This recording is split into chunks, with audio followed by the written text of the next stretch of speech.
Hello and welcome to Chapter 4. This is going to be Communications and Documentation. And this is going to be Part 1 of this lecture series.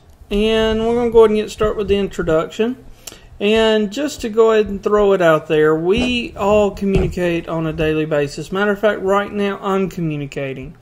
And one thing that I've found about communicating this way, it's kind of difficult because I'm unable to see your reaction, you're unable to see my reaction. So just remember that whenever you're communicating, there's more to communications than just the words that you hear. There's the nonverbal cues that are very important as well.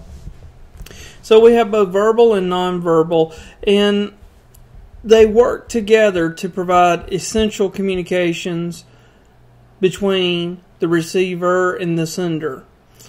And it is extremely important that the sender sends the receiver the correct message, especially in emergency medicine.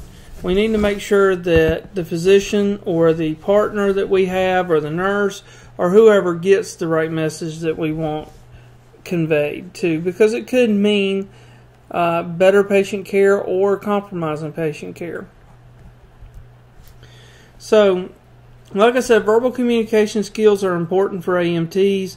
They enable us to gather the critical information that's needed, like getting information from our interviews that we're going to have with patients where we're doing our sample histories, our OPQRSTs.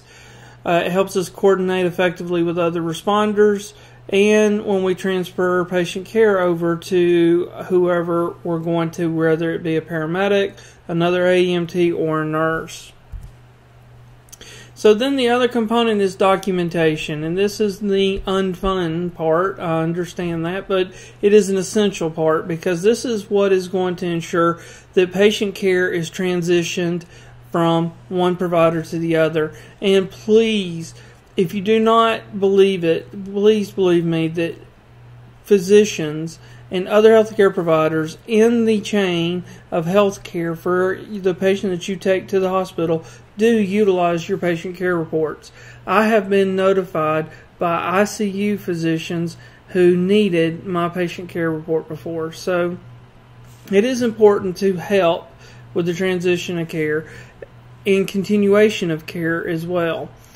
It is a permanent medical record, so it goes with their permanent medical records. It is also a legal document, so you want to make sure that when you are documenting things, you document very clearly, very concisely, and honestly.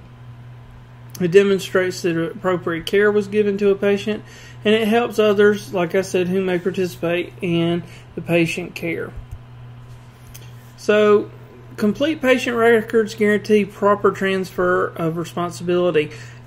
Just please always remember to get a signature whenever you transfer over, and get the name of the person that you turn care over to, and ensure that they are equally or higher trained than you are. Comply with requirements of health departments and law enforcement agencies, and fulfill your organization's administrative needs, i.e. CQI projects and billing as well. So radio and telephone communications, this links us to other components, like it links us to the fire department, links us to our supervisors, links us to the emergency department, links us to medical control, and so on. You must know what your system can and cannot do, and how to use systems efficiently and effectively. This lecture is not going to be able to prepare you for all systems because technology is different from one place to the other, and by the way, in 2 years or in a year, the technology will probably change and we'll have something bigger and better in place. Well, this concludes the introduction section. We'll be going into Part 2, which will be therapeutic communications, which will be next. Thank you.